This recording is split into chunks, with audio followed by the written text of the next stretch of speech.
Now we move on to our next speaker, Mr. Savvas Frangos from Cyprus.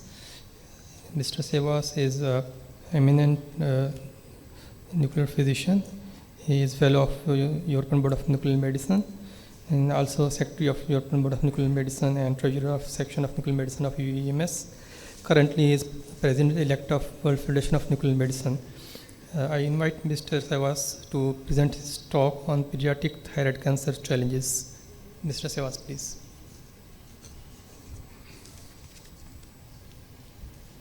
Thank you for your kind introduction. I'm using this. Okay. Good morning, everybody. I'm working in a thyroid cancer clinic at the Bank of Cyprus Oncology Center, and I will talk today about the differentiated thyroid carcinoma in children and adolescents. I have nothing to disclose. I would talk about the cancer statistic. Is any different of the differentiated thyroid carcinoma in children and adolescents? Just to emphasize that the children are not small adults. Is any different in the thyroid nodule in children? I will talk about the iodine-131 therapy, and I will briefly talk about the situation in Cyprus and in Pakistan for some sources that I found. In 2014 in the USA, where we have the best statistic, it was estimated that 15,780 new cases of cancer will be diagnosed and 1,960 deaths from cancer will occur among children and adolescents aged birth to 90 years old. The annual incidence of cancer in children and adolescents less than 19 years old is 186 per 1 million. This is not small numbers, and although differentiated thyroid carcinoma is the most frequent endocrine pediatric carcinoma, is a rare disease in childhood and young adults. Here are the characteristics of the USA statistic. I'm not going to details, it's just notice that the age is between 15 and 19, they make the greater number of cases. Between 0 and 9, they found in the USA only 75 children having thyroid cancer. And here is one very interesting statistic from the USA. You can see that is a slightly increase of pediatric thyroid cancer till 2005, and then you can see an increase of cases between 2006 and 2013. We are not aware about this increasing. It could be that is a real increase of number, but also about what we call overdiagnosis or early diagnosis. It represents till 1.5% of all cancer in young people, and 1.8% occur at any age, but is more frequent, as I mentioned before, between 15 and 19 years old, and therefore we have to take care on this patient if they have a thyroid nodule. Even in children and adolescents, female are more frequent, and is 10 times more frequent between 15 and 19 years old than children. After Hodgkin lymphoma, thyroid cancer is the second most common cancer in female aged 15 and 19 years old. I think we are not thinking too much about it, but we have also to change our minds how to manage such patient. And children are not small adults. Why I mention this is because we don't have special guideline for children to management the thyroid cancer. Here is something that was published 2015, but nevertheless, in most cases, the evaluation, treatment, and follow-up of children have followed adult guidelines. Why do we need specific guidelines for children? There are important clinical, molecular, and pathological differences in thyroid cancer among children compared to the adults. This guideline introduced this new classification that we have, which is based in the post-surgical features like TNM, and is divided again in this low, intermediate, and high risk of relapse that we have also in adults. The goal of this stratification was not strictly to define the risk of the disease, mortality, but rather to identify those patients in higher risk of disease with the aim to recognize who should undergo further treatment. That means this risk stratification helps us to make the decision if we need iodine 131 therapy or not. And the problem here is again that this risk classification derived directly from the adult guideline, and it was not validated between the children. One of the problems is the small number, but the other is that we are not taking so care about it. How common are thyroid nodules in children, and what is the risk of malignancy?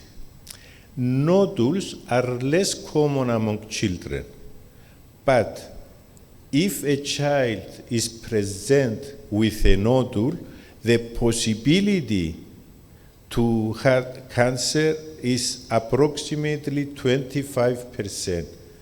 If you compare with adults, which is approximately 5%, that means if a child present to the doctor, to the pediatrician with a nodule, we have to follow this with the possibility of thyroid cancer, and not to adapt in our mind is similar like adults. What are the risk factors? Is iodine deficiency, a history of previous thyroid disease, any thyroid disease, prior radiation exposure, and there are also some genetic syndromes that I wrote everything here, but I will not go into this, just to have in mind that there is some genetic factor that influence the possibility of thyroid cancer in children. Also, childhood cancer survivors were treated for their primary malignancy with radiation therapy. For example, Hodgkin lymphoma, leukemia, or central nervous system tumor. They have a large, more possibility to get thyroid cancer. That means a good history of the children is very important.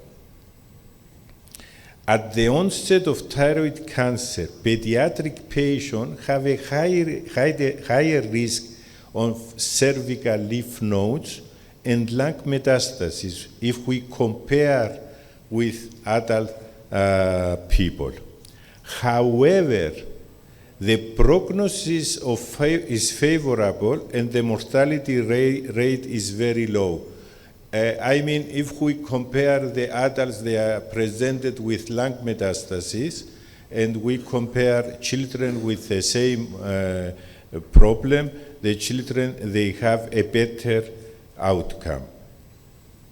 As you can see in this slide, the incidence is 10% in young adults, 50% in those more than 60 years, and for children is 1 to 5%. As I mentioned before, there is 25% possibility to have thyroid cancer. Another one important thing, the criteria for FNA for adults is now should be more than 1 or 1.5 centimeter.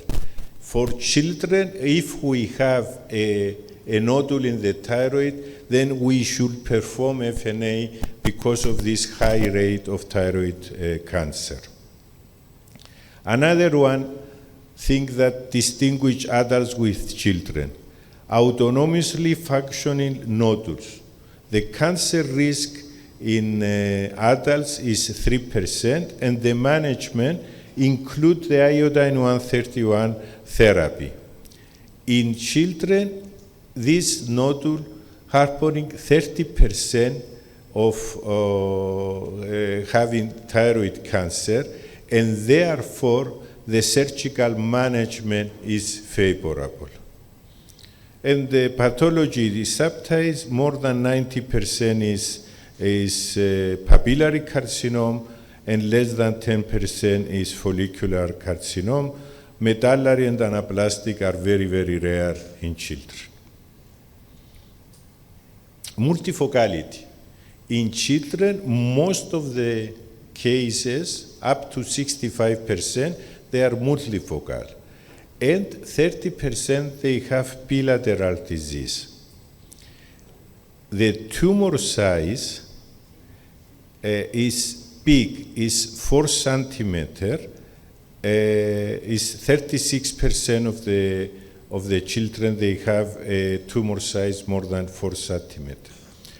Another one thing that we have to consider about the size of the nodule is the percentage of this nodule if we compare it with the size of the thyroid of the children.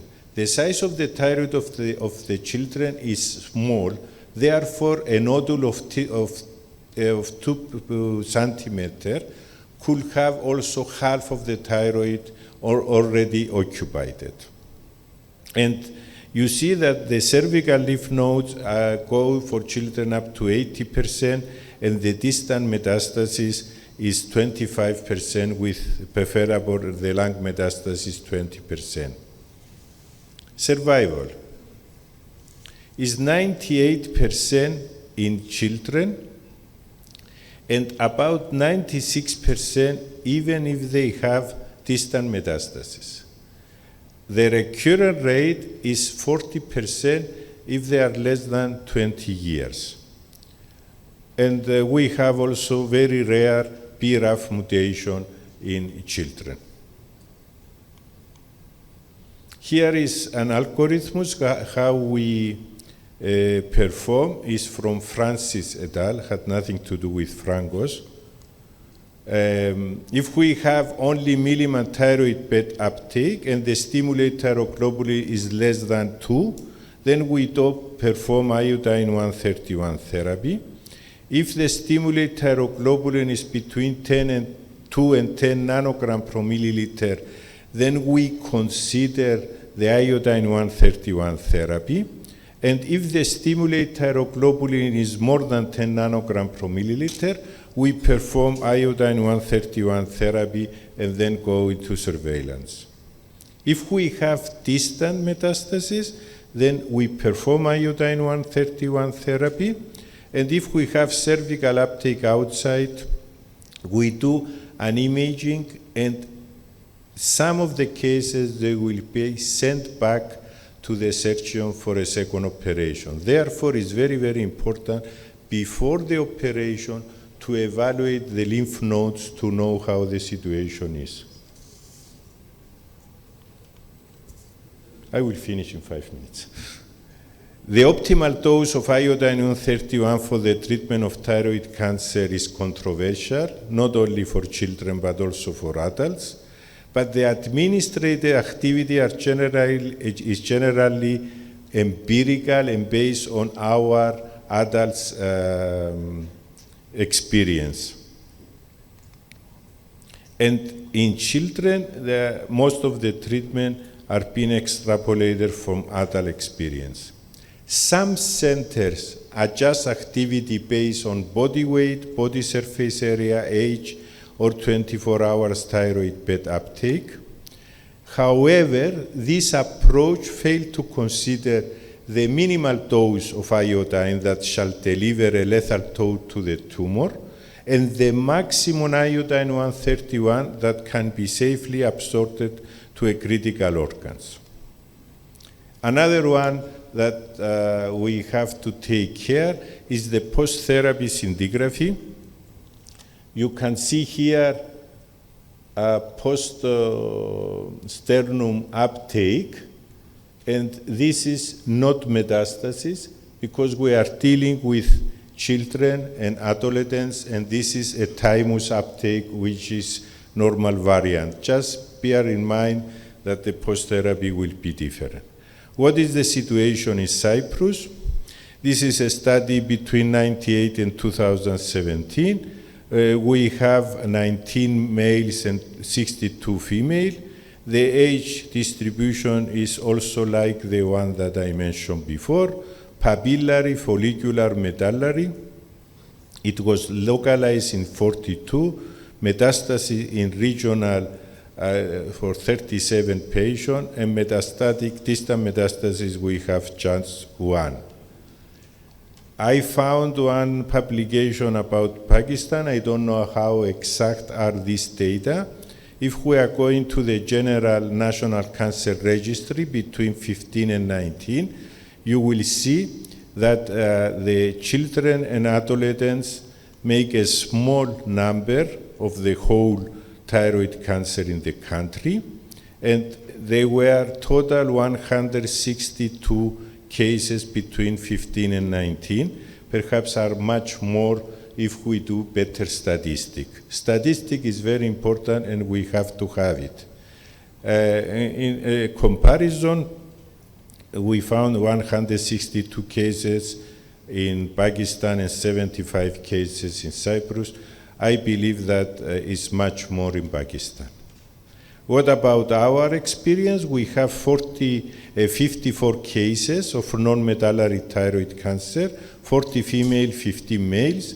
46 were pure papillary carcinoma, 6 papillary carcinoma follicular variant, 2 follicular carcinoma. We have a follow-up time up to 253 months. 52 cases have a follow-up time more than 1 year. None of the patients died during observation time. Age ranged between 10 to 19, and the mean age was 17. 5 of them had a family history of thyroid cancer.